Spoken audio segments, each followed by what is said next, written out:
So as most of you know by now, I broke the belt on the Supercharger, the little short video that I did. I'll do a real quick explanation for why it happened, then I'll go into depth a little bit more for those that want to watch the whole video. But everything turned out okay because I'm driving the car, so things got fixed somewhat.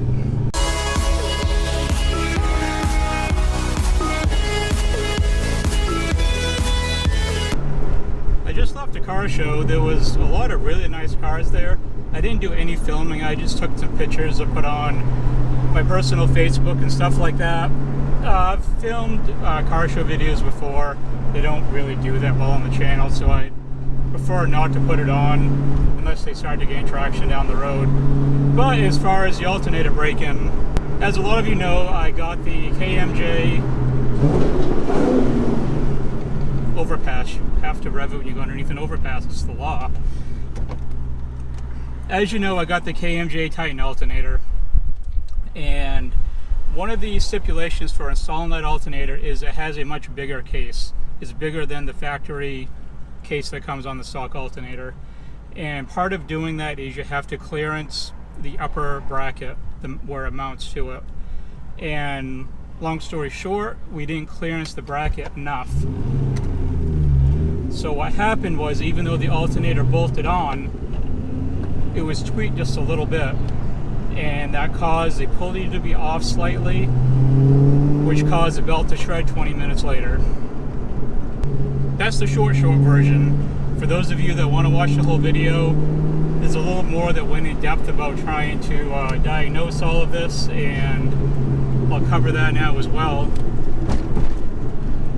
Pretty much the options for why that belt shred came down to two things. Either my tensioner decided all of a sudden to go out, or the alternator pulley was off a little bit.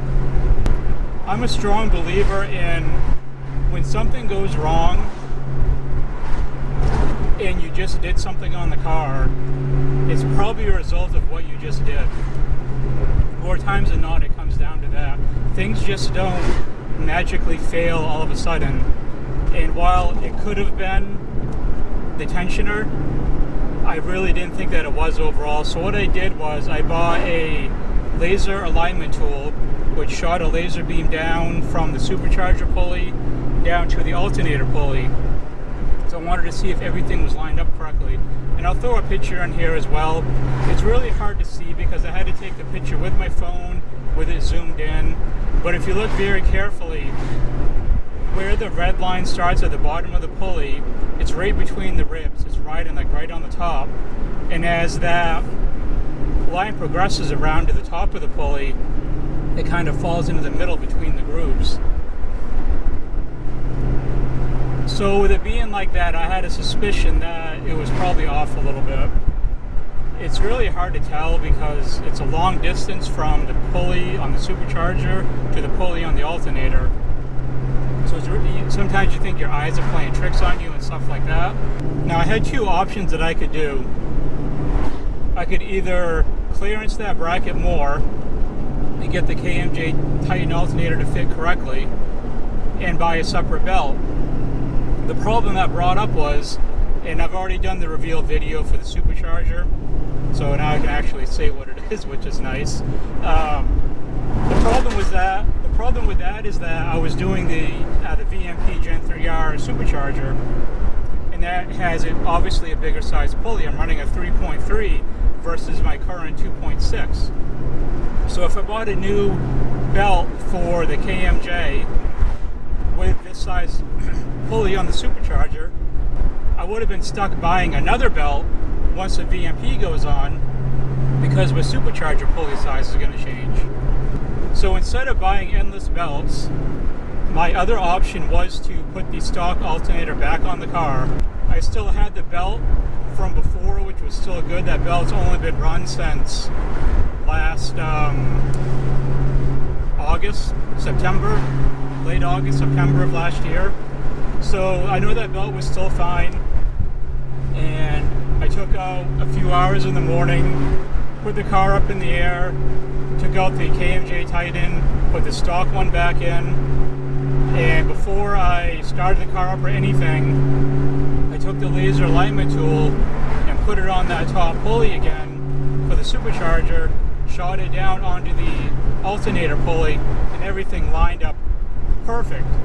It was definitely a lot better looking line than what it was with a KMJ on it. And I had to take off a bunch of the idlers too to get it to work. I had to take off a snub idler. There was another idler that I had to take off because it's not a straight shot from the supercharger pulley to the alternator pulley. There's a bunch of pulleys there in between, and you just can't get a really good line of sight. It will shine on the alternator pulley, but it's not ideal. So it's better to take all those off to get a better idea on if it was actually still on correctly or not. And when I was taking the KMJ Titan off, I noticed that when I undid the bracket bolts for it, usually when a bolt's really loose and you can take it out finger tight or finger loose, and when you pull that out, it just comes out straight. And when I took the bolt out, the whole bracket shifted and it came out really hard at the end. So I knew that bracket was tweaked.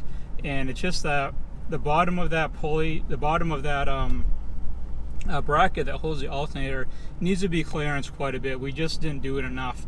And even though it all bolted on, it was still turning that alternator just a little bit. And it was enough. I mean, I can't even measure the amount that it was off. But when it comes to a serpentine belt on this car, it doesn't have to be off very much for it to fill the belt like that.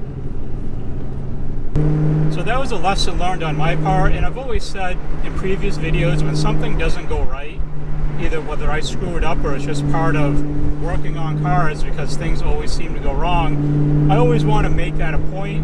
I don't try to hide things because I don't want people to run into the same problems that I've had, even though there's been hundreds of Titans put on these Cobras and people have done alternators long before I have.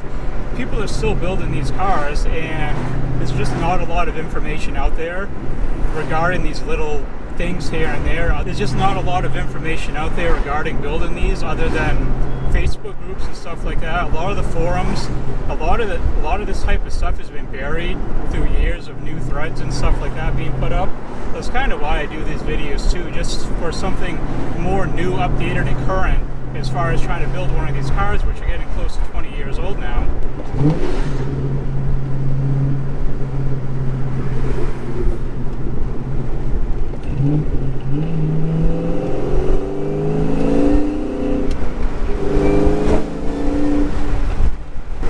So does any of this mean that I wouldn't recommend a KMJ Titan alternator? No, of course not. It's a great alternator.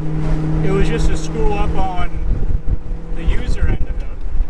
You know, we should have done it more. I thought it was enough. It wasn't enough, but that's just how it goes. But if you clearance that bracket enough, you shouldn't have any problems with it bolting on, and it should be absolutely fine. And as far as getting that alternator back on, because that's the one that I want running on the car once the fuel system is in, and once the VMP Gen 3R is on, I want that alternator on there. I've been in touch with the installer that's doing all the work on the car, and good news on that. The guy that I was originally planning to go to, he can do it. And I was in touch with him about doing all of it, and it is being dropped off soon at the time of filming this, but by the time you're watching it, it's already going to be at the shop. And I brought all this up with him, and I'm going to have him take care of that bracket and get the Titan on there with the 3G wire kit all wired up. So I'll have the Titan alternator, the fuel system, and the VMP Gen 3R all done at the same time. And it should be a really awesome combination with all those three working in sync with each other, where I'll have enough voltage for the pumps, and of course the power from the VMP will be awesome too. But that will be everything for now. If you're new to the channel, make sure to sub to see the dyno video for the VMP Gen 3R. Also, you can follow me on Instagram. I've kind of been slacking. I've only been putting up thumbnail photos when I drop videos, but I'm going to try to start doing more pictures on Instagram, so that it's something more to look at than just when I happen to drop a video for that day. But that will be it, everyone. Thank you very much for watching, and until next time.